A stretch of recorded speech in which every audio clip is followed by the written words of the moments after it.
किशनगंज लोकसभा के 22 प्रखंड के ये खपड़ा पंचायत के मझवा गांव में मौजूद है और यहाँ पे जो युवा हैं देख सकते हैं। इन लोगों से हम बातचीत करेंगे क्योंकि इलेक्शन जो है वोट का जो टाइम बहुत ही करीब है और लोगों में जो है एक उत्साह सा है कि किस तरीके से किस पार्टी को जिताना है और अपने क्षेत्र का विकास करवाना है। ये एक मुद्दा है इस मतलब कि किशनगंज लोकसभा का। मैं युवा से जानने की कोशिश करूँगा कि क्या कुछ यहाँ का माहौल है।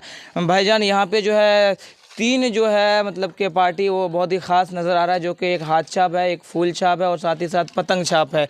तो आप किसे मतलब के वोट करना चाहेंगे 26 तारीख को? इंशाल्लाह कोशिश तो करते हैं कि पूरा कि जहाँ तक 100% पतंग को ही दिया जाए बेहतर रहेगा, ताकि ये जो है ना मतलब हमारे कौम के लिए भी आवाज़ उठाते हैं, हमारे हित के लिए भी आवाज़ उठाते हैं, हमारे जो भी मतलब पार्लियामेंट हो, असेंबली हो, कहाँ जहाँ भी हो उसके लिए वो आवाज़ उठाते हैं। इसके लिए उसको ही वोट चाहिए, वोट देना चाहिए। अच्छा, देना चाहिए जी। अच्छा, मौजूदा सांसद है उसको क्यों नहीं देना? जी, उसको तो देखे भी नहीं आज तक, देखे नहीं।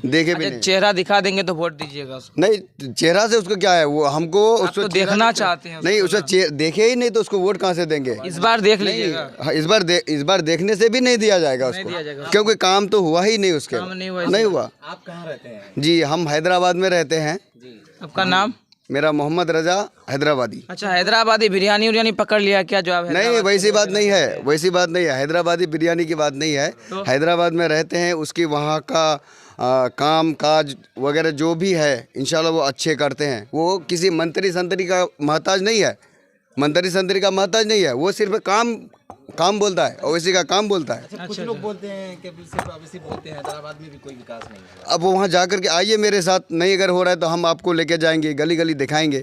हम जिस एरिया में रहते हैं वहाँ का कारपोरेटर है MIM का। वहाँ कारपोरेटर जो जिस तरह से काम करते हैं, वो काम करने की जगह और जिस जगह गली नाला रोड नाली जो भी है वो सब दिखाएंगे। देख करके आप तो देखिएगा, हम खुद रहते हैं वहाँ, हम वहाँ का आबो हवा जानते हैं। वहाँ हिंदू मुस्लिम सब एक जैसा रहते हैं।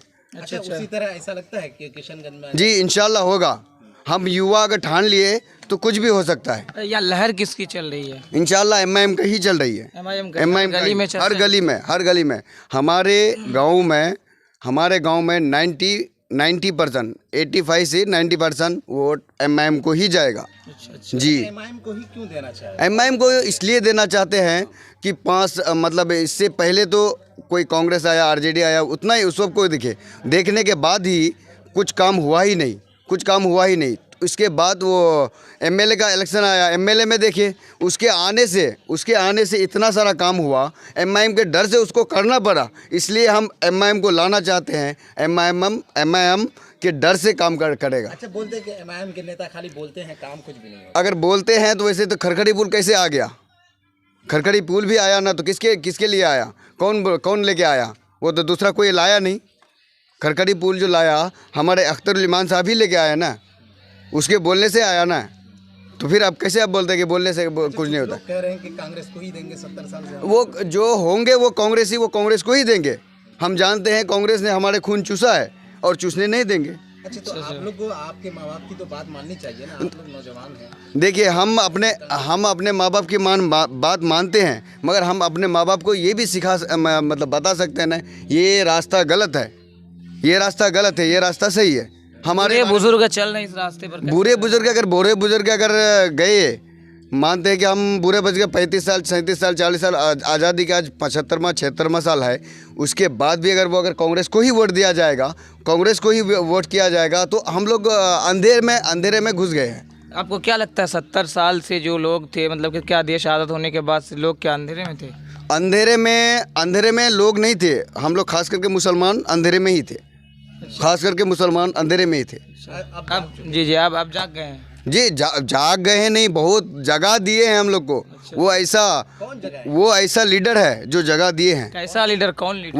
वो ऐसा लीडर है, वो ओवैसी। अच्छा। एक अकेले ओवैसी ऐसा जगह दिए हैं कि इंशाल्लाह अब बच्चा गूंज उठेगा वही पतंग के नारों से। अच्छा, एक सवाल और है, कहते हैं आपकी तो सरकार बनेगी नहीं, एक सीट से क्या होने वाला है? एक सीट से अगर मेरी सरकार नहीं बनेगी, एक सीट से क्या होगा? तो वही चीज़ देख लीजिए, एक सीट हैदराबाद में है, हैदराबाद को देख लीजिए, हैदराबाद में क्या नहीं हो रहा है। हैदराबाद में देखिए ओवैसी हॉस्पिटल है। आप बताइए, हैदराबाद में रहते हैं, क्या विकास देख कर क्या लगता है? विकास देख करके पहली बात तो ये है कि वहाँ इंसानियत देखी जाती है। वहाँ ना कोई जात धर्म ना कुछ भी नहीं देखा जाता है। हम गए हैं हैदराबाद, जा कर के देखा, खुद हैदराबाद में 8 साल से रहते हैं। 8 साल से रहने के बावजूद हम पहचाने हैं, उस पार्टी को पहचाने हैं। 2015 में थे, मगर हम वोट एमआईएम को नहीं करे, उस वक्त नहीं पहचाने, नहीं जाने। इसलिए अब हम जाने हैं, पहचाने हैं। 2020 से लेकर अब तक वोट करते आ रहे हैं एमआईएम को, और करेंगे इंशाल्लाह। अच्छा, क्या कुछ माहौल है यहाँ का? इधर के लोग क्या चाहते हैं? पतंग को जिताना है। पतंग को जिताना है। हर गली में कौन सा चर्चा चल रहा है? पतंग छाप। पतंग छाप, और भी तो छाप है। जो है मतलब जो हमारे ये कौम में जैसा ये कर रहा है, मतलब काम कर रहा है, उसको देना ही चाहिए। उसी को देना चाहिए। पहले सोए हुए थे क्या? नहीं, पहले सोए नहीं थे, पहले सुलाया गया था। सुलाया गया था। अब जगाया गया है। अब जगाया गया है। वैसा कौम का लीडर है जो जगाया गया है। जी जी भैया, किसे वोट करेंगे अभी? पतंग छाप को वोट। पतंग, हाँ, सबको वोट ठान लिया। ज़्यादा से ज़्यादा सबको सपोर्ट करके पतंग छाप को जिताना है बस। मेहनत भी कर रहे हैं क्या? हाँ, कर रहे हैं ना, करेंगे, क्यों नहीं करेंगे। पतंग छाप पतंग छाप पतंग छाप। चाची को बोल दो, चाची को बोल दो, मम्मी को बोल दो, चाचा को बोल दो, फूफी को बोल दो, भैया को बोल दो, भाभी को बोल दो। पतंग छाप। असदुद्दीन अवैसी, अख्तरुल इमाम, पतंग छाप। चलिए।